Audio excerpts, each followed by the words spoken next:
मैं सीताराम राय, जवाहर नवोदय विद्यालय तीनों घाट, आप सभी 6वीं कक्षा के शिक्षार्थियों को आज हिंदी की एक महत्वपूर्ण पाठ पढ़ाने जा रहा हूं।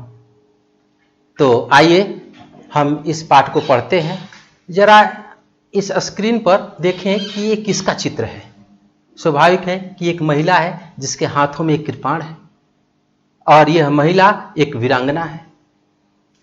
यह सामान्य महिला नहीं, कोई लेखिका नहीं हो सकती है, कोई भक्ति नहीं हो सकती है। बच्चे सही बताएंगे कि ये झांसी की रानी लक्ष्मीबाई है और ये झांसी की रानी लक्ष्मीबाई के नाम घर घर में सभी जनता में व्याप्त है। इन्होंने कौन सा कार्य किया जो आज हम बड़े आदर और सम्मान से याद करते हैं। आइए इनके जीवन के संक्षिप्त इतिहास जान लेते हैं। लक्ष्मीबाई का जन्म 19 नवंबर 1828 को वाराणसी में हुआ था। पिता का नाम मोरोपंत एवं माता का नाम भागीरथी था, जो अपने माता पिता की इकलौती संतान थी। चूंकि बचपन में ही माता का साया उठ चुका था, इसलिए अपने पिता के साथ कानपुर के पेशवा शासक बाजीराव द्वितीय के दरबार में रहने लगी थी। इनके पिता कानपुर के पेशवा शासक बाजीराव द्वितीय के दरबार में सेनानायक थे, इसलिए लक्ष्मीबाई भी पिता के साथ रहती थी। बचपन में राजमहल में ही राजा के पुत्र नाना धुंधुपत के साथ खेलती और पढ़ती थी। बाद में यही नाना साहब अंग्रेजी फौज की छठी की दूत याद दिला दिया था। लक्ष्मीबाई अपने बाल्याकाल में मनु के नाम से जानी जाती थी और विवाह उपरांत झांसी की रानी लक्ष्मीबाई के नाम से विख्यात हुई। बचपन में बर्छी, ढाल, कृपाण और तलवार से खेला करती थी। इस वीरांगना का विवाह झांसी के वैभवशाली राजा गंगाधर राव के साथ हुआ। इन्हें एक पुत्र भी हुआ, लेकिन 4 माह बाद उसका निधन हो गया। गंगाधर राव ने अपने जीवन में ही अपने परिवार के बालक दामोदर राव को गोद लेकर अंग्रेजी सरकार को सूचना दे दी थी, परंतु अंग्रेजी सरकार ने दत्तक पुत्र को अस्वीकार कर दिया। जब राजा की मृत्यु हो गई तो लॉर्ड डलहौजी ने झांसी को अंग्रेजी राज्य में मिलाने की घोषणा कर दी। इस पर लक्ष्मीबाई अंग्रेजों से विरोध कर दिया। जरा उनका ये कथन सुनिए। मैं लक्ष्मीबाई हूँ, झांसी की रानी। झांसी को अंग्रेजों के हाथों में नहीं जाने दूंगी। अपने सशस्त्र सेना से अंग्रेजों का बड़ी बहादुरी से मुकाबला कर युद्ध में अपनी वीरता का परिचय दिया। यही से भारत का प्रथम स्वाधीनता की क्रांति का बीज प्रस्फुटित हुआ। अपनी पीठ के पीछे पुत्र दामोदर राव को कसकर घोड़े पर सवार होकर अंग्रेजों से युद्ध करती। युद्ध में तो अंग्रेजों के छक्के छुड़ा दी।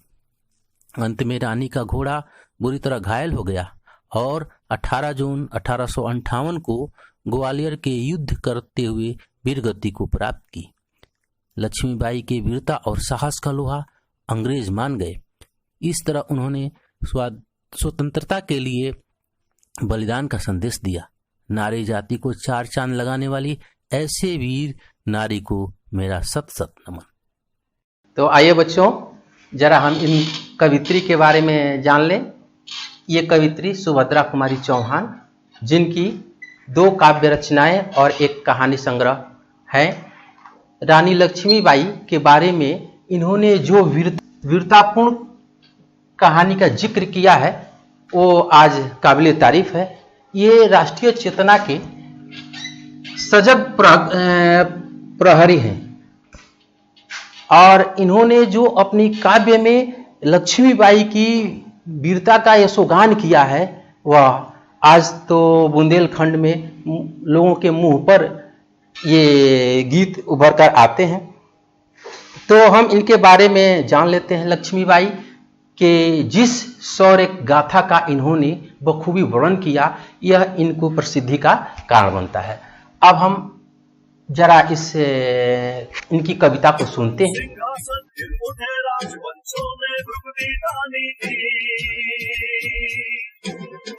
भारत में भी आई फिर से नई जवानी थी,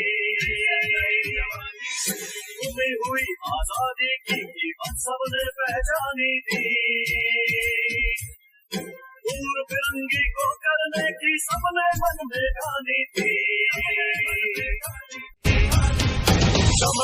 सन 57 में वह तलवार पुरानी थी, बुंदेले हर बोलों के मुंह हमने सुनी कहानी थी। कानपुर के नाना की मुंह बोली बहन छबीली थी, लक्ष्मीबाई नाम पिता थी, वह संतान अकेली थी। नाना के संग पढ़ती थी, वह नाना के संग खेली थी। पर्ची ढाल के बाहर कटारी उसकी यही सहेली थी। वीर शिवाजी की गाथाएं उसको याद जबानी थी, बुंदेले और लोगों के मुंह हमने सुनी कहानी। मर्दानी वो झांसी वाली रानी थी, झांसी वाली रानी थी। हाँ तो बच्चों, पहले हम इस कविता को आपने जो सुना और इसको देखा, अब हम इसके शब्दार्थ की ओर बढ़ते हैं। भिरकुटी तानना, सिंहासन हिल उठा, राजवंशों ने भिरकुटी तानी थी। ये भिरकुटी तानना क्रोध करना, और गुमी हुई, खोई हुई। फिरंगी कहते हैं आप अंग्रेज, यहां अंग्रेजों के लिए आया है, और रानी बाई के लिए मर्दानी आया है। और मर्दानी का मतलब होता है मर्दों जैसे गुण। रानी लक्ष्मीबाई स्त्री थी, लेकिन उनकी वीरता, पराक्रम, शौर्य एक मर्दों की तरह थी, इसलिए मर्दानी आया है। मुंह बोली मानी हुई, यहाँ पर हम उनकी कहानी में भी बता चुके हैं कि रानी लक्ष्मीबाई नाना धुंधुपत की मुंह बोली बहन थी।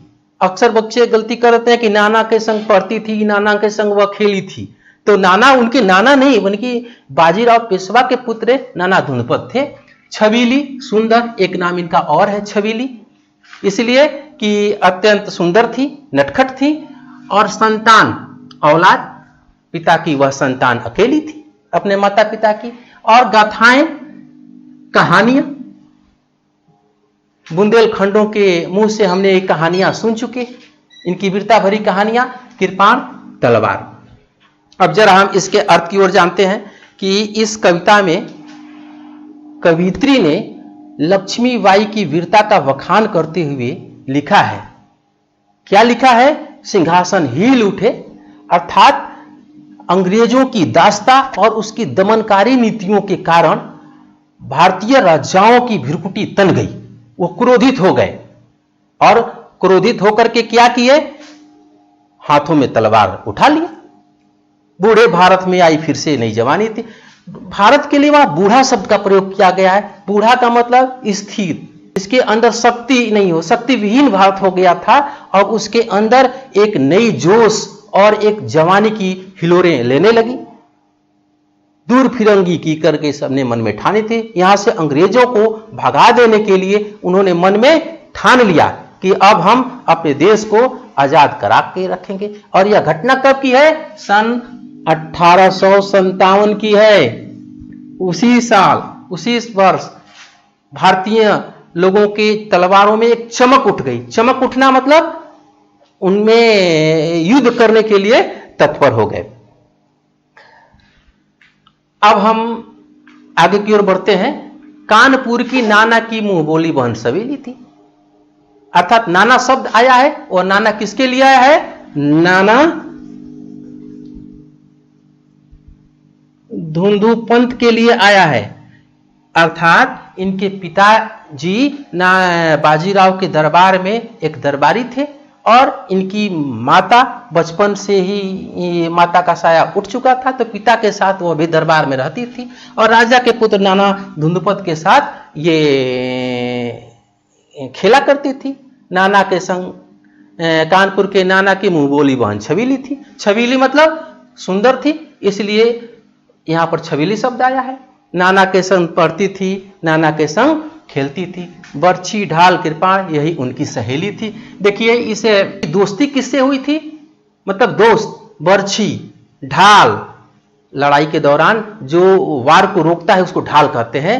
कृपाण, तलवार, कटारी, जो फेंक करके युद्ध में किया जाता था, तो यही उनकी सहेली थी। अब पहले के यही खिलवाड़ थे। आजकल थोड़ा सा परिस्थिति और समय बदल गया, जिससे बच्चों के खेल के साधन और खेलने के तरीके भी बदल गए हैं। और खिलवाड़ कौन करती थी? कौन कौन से खिलवाड़? नकली युद्ध, व्यूह की रचना, नकली युद्ध आपस में नाना साहब के साथ जैसे राजा महाराजा युद्ध करते थे उस तरह से नकली युद्ध करना, व्यूह की रचना करना। व्यूह रचना मतलब सेना की सजावट, किस प्रकार से सेना को सजाया जाता है, शिकार करना, सेना को घेरना, दुश्मन की सेना को घेरना और दुर्ग तोड़ना, ये उनके खिलवाड़ थे। वीर शिवाजी की गाथाएं उनको जबानी याद थी, अर्थात शिवाजी उनके आदर्श व्यक्ति थे। आज की परिस्थिति में देख लीजिए कि जो रानी लक्ष्मीबाई इतनी वीर हो गई और एक वीर की गाथा को बचपन में ही याद कर ली थी, अर्थात बचपन का प्रभाव उनके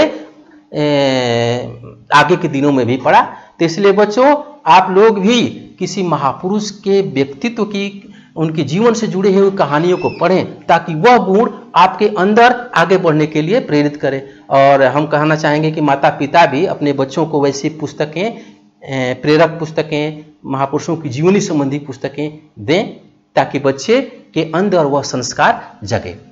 अब देखिए, एक चीज और मैं बताना चाह रहा हूं, ये भारत का मानचित्र है। ये पूरी कविता में बार बार आया, बुंदेलो हर बूंदों के मुंह हमने सुनी कहानी थी। तो ये बुंदेल कौन होते हैं? बुंदेल क्या है? ये चित्र में जो लाल रंग का बनाया गया है यही बुंदेल क्षेत्र है। और यह बुंदेल क्षेत्र ये भारत के मानचित्र में कुछ उत्तर प्रदेश का भाग और कुछ मध्य प्रदेश का भाग आता है। जैसे उत्तर प्रदेश के भाग में हो गया झांसी, महोबा, बांदा, और मध्य प्रदेश के भागों में आ गया आपका दामोह, सागर, छितरपुर, ये सब क्षेत्र आते हैं। और ग्वालियर का भी कुछ जिला भी आता है। तो ये बुंदेल हैं और बुंदेल में रहने वाले लोगों को हम कहते हैं बुंदेली, और यह है क्षेत्र बुंदेलखंड। तो बुंदेलो हर बोलो, अब हर बोलो आया है। हर बोलो का मतलब जो राजाओं के यश और कीर्ति को गा गा करके बताते हैं उनको हर बोला कहा गया। तो बार बार ये शब्द आया है कि बुंदेलो हर बोलों के मुंह हमने सुनी कहानी थी, खूब लड़ी मर्दानी वह तो झांसी वाली रानी थी। मैंने कौन कहानी सुन चुकी है? कवित्री कहती है कि बुंदेलों और हर बोलों के मुंह से हमने वह कहानी सुन चुकी है कि मर्दों की तरह युद्ध में अपनी पौरुष को प्रदर्शित करने वाली, हर धर महादेव की नारा को गुंजायमान करने वाली वह कोई और नहीं बल्कि झांसी की रानी लक्ष्मीबाई थी। तो हम आगे चलते हैं बच्चों। कोई वीरता की वैभव के साथ सगाई झांसी में, ब्याह हुआ रानी बन आई लक्ष्मीबाई झांसी में। राजमहल में बजी बधाई, खुशियां छाई झांसी में। सुबह बुंदेलों की बिरुदावली सी बह आई झांसी में। चित्रा ने अर्जुन को पाया, शिव से मिली भवानी थी। उदित हुआ सौभाग्य मुदित महलों में उजियाली छाई, किंतु काल गति चुपके चुपके तीर चलाने वाले घर में उसे चूड़ियां कब आई। रानी विधवा हुई हाय, विधि को भी नहीं दयाई, विधि को भी नहीं दयाई। संतान बड़े राजा जी, रानी शोक समानी थी। बुंदेले और भोगों के मुंह हमने सुनी कहानी। मर्दानी वो तो झांसी वाली रानी थी, झांसी वाली रानी। इस कविता को आपने सुना, अब इसके शब्दों की ओर बढ़ते हैं। वैभव, समृद्धि, सुख संपत्ति, सुभट, वीर योद्धा, विरुदावली, प्रशंसा और यश के गीत। उदित, उगना, सौभाग्य, सुख, मुदित, प्रसन्न, कालगति, काल का चक्र, काली घटा, विपत्ति, विधि, भाग, निसंतान, बिना संतान के, शोक समानी, दुख में समा जाना। तो ये बच्चों की हुई वीरता की वैभव के साथ सगाई, अर्थात उस राजा का विवाह, गंगाधर राव का विवाह रानी के साथ, लक्ष्मीबाई के साथ हुआ। अर्थात राजा गंगाधर वैभवशाली तो थे ही और लक्ष्मीबाई वीर, तो उस वीरता का उस वैभव से मेल हुआ और रानी लक्ष्मीबाई रानी बनकर के झांसी में आई और तभी से उनका नाम लक्ष्मीबाई पड़ गया। तो गंगाधर राव की रानी बनकर और लक्ष्मीबाई जब झांसी में आई तो यह खुशी का माहौल हो गया।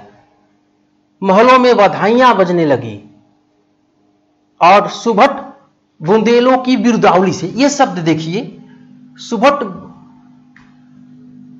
बिरुदावली से, अर्थात जो सुभट कहते हैं वीर को, जो वीर जिस तरह से वीरों की वीरता की बखान की जाती है, उसी वीरता के एक तरह सुभेटों की तरह, बिरुदावली की तरह लक्ष्मीबाई की भी गान की जाने लगी।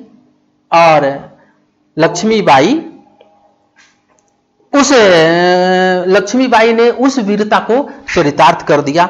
महलों में आई, ऐसा प्रतीत हुआ जैसे चित्रा ने अर्जुन को पाया, अर्थात चित्रांगदा का विवाह अर्जुन के साथ हुआ। शिव को मिली भवानी थी और भवानी अर्थात पार्वती का विवाह शिव जी के साथ हुआ था। उसी तरह से लक्ष्मीबाई और गंगाधर राव की जोड़ी अत्यंत अच्छी थी। अब जो है हम लोग अगले पंक्तियों की ओर बढ़ते हैं, जरा इनको सुनिए। उदित हुआ सौभाग्य मुदित महलों में उजियारी छाई। एक और तो सौभाग्य उदित हो गया। उदित का मतलब उदय होना,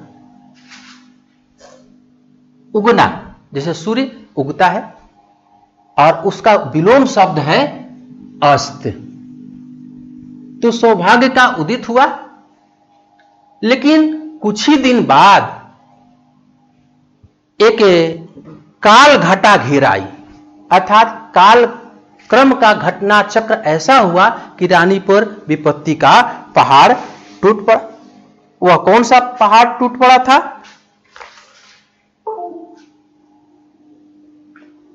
तो उनके जीवन में वह कौन सा अंधकार आ गया?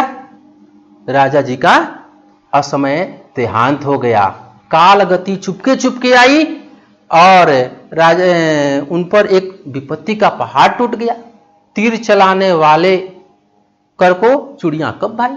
रानी जो तीर चलाने वाली जो थी, वीर योद्धा थी, वीरांगना थी, अब इनको घर में बैठ करके देखा रहा नहीं गया अंग्रेजों के उस अत्याचार को। विधवा तो हो गई थी। तो चूड़ियां पहनना, अक्सर सुनते होंगे कि संवाद में कि लोग कहते हैं कि मैंने भी चूड़ियां नहीं पहन रखी हैं। तो रानी भी बचपन में जो तीर अंदाज बर्छी ढाल कृपाण से खेला करती थी, और वह घर में बैठ करके वह तीर चूड़ी पहन करके अंग्रेजों के इस अत्याचार को चुपचाप सहने वाली नहीं थी, बल्कि अपने हाथों में वह हथियार उठा लिया अंग्रेजों को। अब हम आगे की ओर बढ़ते हैं। अगला पंक्तियां जरा इस कविता को सुनिए। झांसी का नवडल होसी मन में हर्षाया, आज हड़प करने का उसने यह अच्छा अवसर पाया। औरत पहुंचे बेच दुर्ग पर अपना झंडा फहराया, लावारिस का वारिस बनकर ब्रिटिश राज झांसी आया। रानी ने देखा झांसी हुई वीरानी थी। हर्षाया मतलब खुश हुआ। ये कौन हर्षाया? डलहौजी, क्योंकि उसको राज हड़पने की मौका मिल गया। और हड़पना कहते हैं छल से हासिल कर लेना। उसको मौका मिल गया, और मौका क्या था कि रानी लक्ष्मीबाई का कोई संतान नहीं था, निसंतान राजा जी मर गए। अब वह ऐसी नीति बना दिया था कि जो भी राजा के कोई उत्तराधिकारी नहीं होगा तो वह सत्ता अंग्रेजों की हो जाएगी। तो इस तरह से झांसी को लावारिस बना दिया कि इसका कोई वारिस नहीं है, कोई उत्तराधिकारी नहीं है, इसलिए राज मेरा हो गया। रानी ने अपने अश्रुपूर्ण नयनों से देखा, मतलब उनकी आंखों में आंसू आ गए कि ये क्या विपदा हमारे देश के ऊपर आ गई। अब क्या था? अंग्रेजों की उस धोखे, उनकी छल कपट के चंगुल में रानी फंस चुकी थी। अब उनके लिए एक ही उपाय था, उसके विरुद्ध हाथ में अस्त्र उठा लेना। लेकिन यहां पर काया पलटने की बात कही गई है किसके काया पलटने की बात की गई है? डलहौजी के काया पलट गई। काया पलटना का मतलब बदलाव आना, अर्थात उसमें बदलाव आया। जो कुछ ही क्षेत्रों का मालिक था वो पूरे भारत का मालिक बन बैठा। चित्र को जरा देखिए, ये चित्र कोई भारतीय राजाओं का है या ये अंग्रेजों का है? जैसा कि पहनावा, चाल चलन और इसके नाप नक्शे से पता चलता है कि अंग्रेज थे, और यही अंग्रेज जिसके हम अधीन और गुलाम हुआ करते थे। तो अनुनय विनय नहीं सुनता जो सुने, अनुनय विनय नहीं सुनते विकट फिरंगी की माया। ये अंग्रेज बड़े कठजीव थे, हृदयहीन थे। वो भारतीयों की अनुनय विनय को नहीं सुनते थे। व्यापारी बनकर दया चाहता था। जब वह भारत आया, जब भारत में आए तो व्यापारी बनकर के आए और यहां के राजाओं के दया पात्र थे, उनके दया से ही आए। लेकिन यही डलहौजी ने पैर पसारना शुरू कर दिया, अर्थात अपने साम्राज्य का विस्तार करना शुरू कर दिया, तो अब तो पलट गई काया। राजाओं नवाबों को उसने पैरों ठुकराया। पैरों ठुकराना अर्थात उनका कोई मान सम्मान नहीं करना, महत्व नहीं देना। तो वो जो डलहौजी था वह जैसे ही व्यापारी बन के भारत में आया और अपनी कूटनीति के द्वारा पूरे भारत पर अपना साम्राज्य स्थापित कर लिया, तो अब राजाओं महाराजाओं की कोई आदर भाव नहीं था। अब उनको पैरों तले ठुकरा दिया। रानी दासी बनी। अब जो यहाँ के राजा महाराजा थे उनका कोई मान सम्मान नहीं था, कोई उनकी हैसियत नहीं थी। वही गति लक्ष्मीबाई की भी हुई। अब उनका वह दासी बन गई। बनी यह दासी अब महारानी थी। लेकिन वही दासी जो अंग्रेज की जो पत्नियां थीं वो यहाँ की आकर के महारानी बन गई। राजधानी दिल्ली की दिया लखनऊ बातों बात, कैद पेशवा था बिठूर में हुआ नागपुर का भी खास, उदयपुर कंचौर सतारा कर्नाटक की कौन विसार, जबकि सिंध पंजाब ब्रह्म पर अभी हुआ था वज्रनिपात, बंगाले मद्रास आदि की भी तो यही कहानी थी। छिनी राजधानी दिल्ली, लिया लखनऊ बातों बात।